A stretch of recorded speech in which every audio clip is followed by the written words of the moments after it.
اور جو بھی اگلی بات وقت ہوا جاتا ہے، یہ بات عرض کر دو، جو بھی پیغمبر کی ناموس کے لیے قدم اٹھائے گا اور حفاظت کرے گا، اللہ تعالیٰ کی طرف سے اور پیغمبر علیہ السلام کی طرف سے دعائیں اس کے لیے اور پیغمبر کی توجہات ہیں اس کے لیے۔ یہ میں کچھ عرصہ پہلے پڑھ رہا تھا، یہ پاکستان کے صوبہ سندھ میں اور ضلع میرپور خاص میں ایک عبدالحق کے نام سے شخص تھا،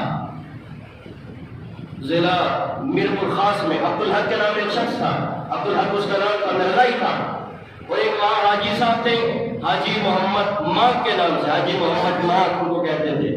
تو یہ مرزائی باتیں کرتا تھا، پھرتا تھا، ایسے ملاقات ہو گئی۔ حاجی صاحب نے فرمایا کہ بھئی مرزا کے اوپر بات کر لیتے ہیں، مرزا جھوٹا تھا، اور واقعتاً جھوٹا تھا، مرزا جھوٹا تھا، جس کو تم نبی مانتے ہو وہ جھوٹا تھا۔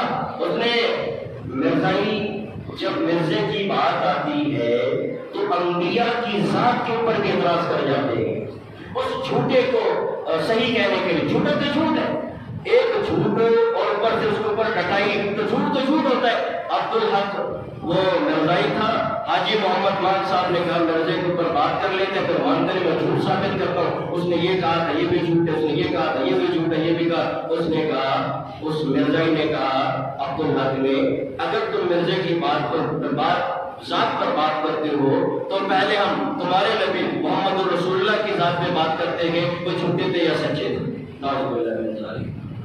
جس کو ساری دنیا سچا کہتی ہے تو کیسے جھوٹا کہہ سکتا ہے؟ تو کون ہوتا ہے بات؟ تیری اوقات کیا میرے نبی کی ذات کے اوپر بات کرنے کی؟ حاجی صاحب کا پارا چڑھ گیا، کوئی قتل کر دیا، اس کی آنکھیں نکال کے پھینک دی، اور خود گئے جا کر کے چوکی میں اپنے آپ کو تھانے میں پیش کر دیا۔ یہ کیوں آئے ہو؟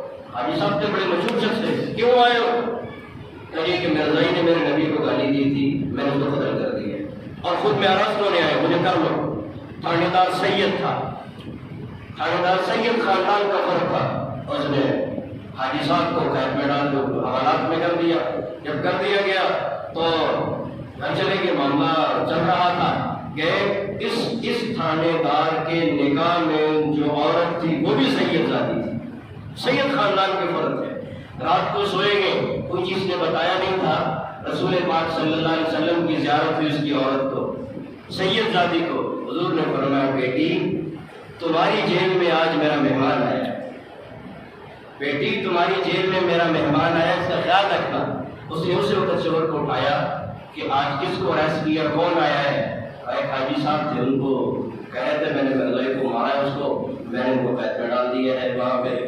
تو وہ عورت کہنے لگی کہ آپ کے پاس بڑی سفارشیں آئی ہوں گی، بڑی سفارشیں آئی ہوں گی، جتنے لوگ آپ کے پاس آتے ہیں ان کی بڑی بڑی سفارشیں آتی ہیں، کوئی سفارش لے کے آتا ہے، لیکن آج محمد الرسول اللہ سفارشی بن گیا ہے صلی اللہ علیہ وسلم۔ آج محمد الرسول اللہ میرے لالا سفارشی بن کے آئے ہیں، اس کے مقدمہ چلا گیا عدالت میں۔ وقت کے بڑے بڑے ہمارے اکابر علماء، جن میں مفتی محمود صاحب بھی تھے، مولانا فضل الرحمان کے والد صاحب، اور مفتی مولانا مولانا یوسف بن نوری شہید رحمہ اللہ بھی تھے، اور بھی بڑے بڑے علماء تھے، مولانا علی جالندری صاحب بھی تھے۔ ملنے عدالت میں معاملہ کیا، وہاں چلے گئے۔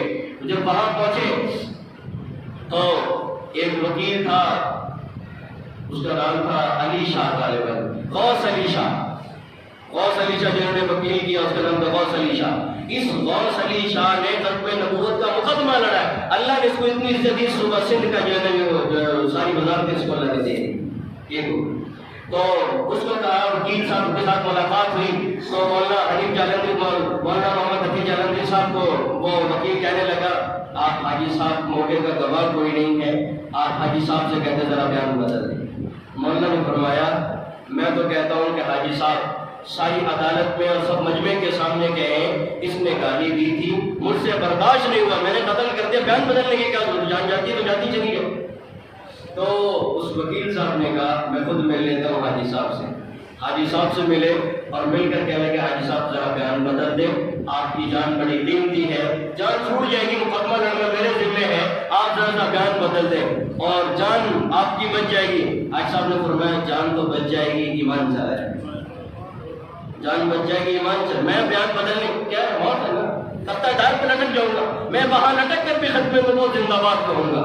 لٹک جانے دو، مقدمہ چلا، اور پھر حاجی صاحب نے بار بار وکیل نے کہا بدل دو، پھر حاجی صاحب نے جملہ کہا مولانا کو مخاطب کر کے، مولانا وکیل صاحب کو بات سمجھ نہیں آئے گی، میں آپ کے سامنے عرض کرتا ہوں، آپ کو شاید سمجھ آ جائے۔ فرمانے لگے میں نے 7 حج کیے، کہتے حج کیے، کہتے میں نے 7 حج کیے، عمرے بے شمار کیے ہیں، نمازوں کا میں پابند ہوں، صدقات اور خیرات کا پابند ہوں، میں نے جب بھی حج کیا میں پیغمبر کے روزے پر گیا ہوں، حج کے بعد عمرے کے بعد پیغمبر کے روزے پہ گیا ہوں، درود و سلام پڑھا ہے، اپنے نبی سے محبتیں جتلائی ہے، جتنے علماء وہاں مشائخ بیٹھتے تھے، یہاں ملتے تھے، سب کے پاس گیا ہوں، مجھے وظیفہ بتا دے، پیغمبر کو اپنی نظروں سے دیکھنا چاہتا ہوں، خواب میں مجھے نظر آ جائے، لیکن 7 حج کیے، عمرے کیے، وظائف کیے، تلاوتیں کی، لیکن مجھے کبھی نظر نہیں آئے۔ جس دن سے اس بے ایمان کو مارا ہے، روزانہ پیغمبر خواب میں آ رہے ہیں۔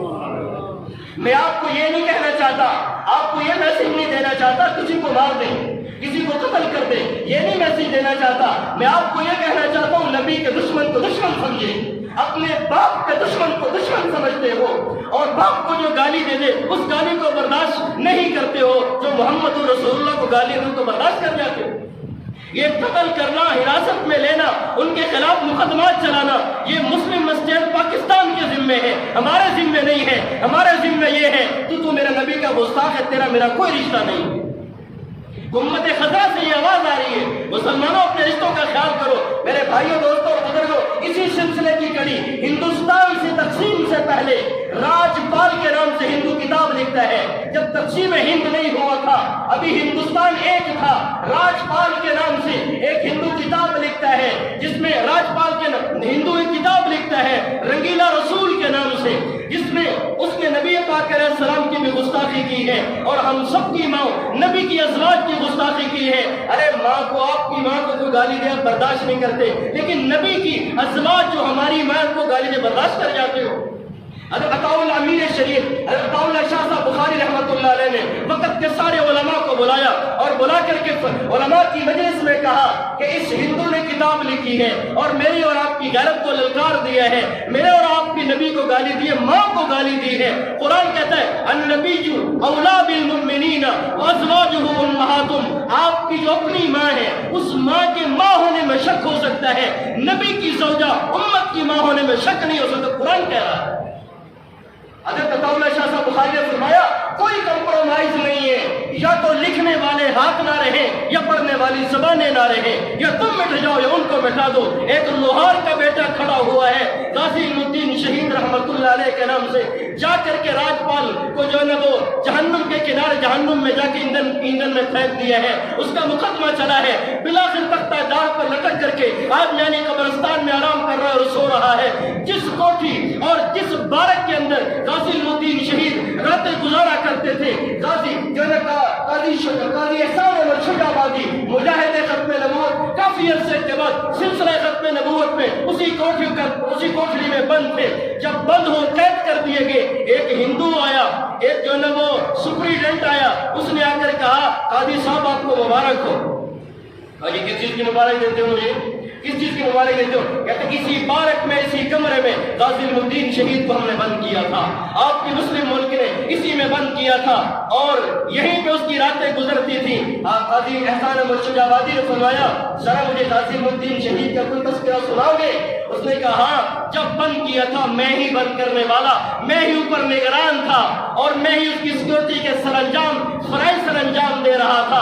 حضرت قاضی صاحب نے فرمایا تم نے کیا دیکھا، کیسا پایا اس مرد کلندر اور مرد مجاہد کو؟ وہ کہنے لگے جس دن ان کی آخری رات تھی۔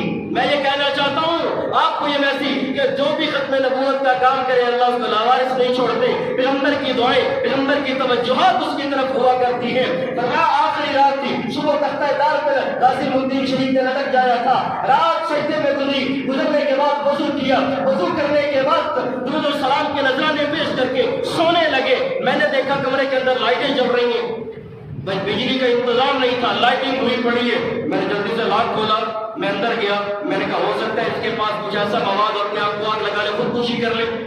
تلاشی لی گئی تو کچھ بھی نہیں تھا، میں نے کمرہ لاک کر دیا، واپس آیا۔ تھوڑی دیر کے بعد پھر کمرے میں لائٹنگ ہو گئی، لائٹنگ نور سے بھرا ہوا کمرہ، پھر میں گیا، میں نے کہا میرے تو ذمہ اس کی سیکورٹی، ہو سکتا ہے اپنے آپ کو کوئی ایسی چیز لگا کے خودکشی کر لے، کوئی معاملہ نہ ہو جائے، بگڑ جائے۔ تو دیکھا، پھر تلاشی لی گئی، کچھ بھی نہیں، مارکس بھی نہیں ملی۔ تیسری مرتبہ پھر میں گیا تو میں نے کہتا میں ہندو ہوں۔ میں نے پھر پوچھا بھائی بات کیا ہے، یہ لاٹھی کہاں سے آ رہی ہے؟ اور بھگوان لگے تم ہندو ہو، تمہیں سمجھ نہیں آئے گی، تم ہندو ہو تمہیں سمجھ نہیں آئے گی۔ کہتے وہ کیسے؟ کہنے لگے قاضی الدین شیخ فرمانے لگے تم ہندو ہو، تمہیں میری بات سمجھ میں نہیں آئے گی، کہا ذرا سمجھاؤ، سمجھنے کی کوشش کروں گا۔ اس نے کہا میں باوضو بیٹھا ہوں، نیند کا جھٹکا آتا، میرا پیغمبر خواب میں آ جاتا ہے، میرے پیغمبر تھپکی دے کے فرمانے بیٹا گھبرانا نہیں ہے، وضو کر لے، روزہ رکھ کے آنا، افطاری میرے پاس ہو گیا۔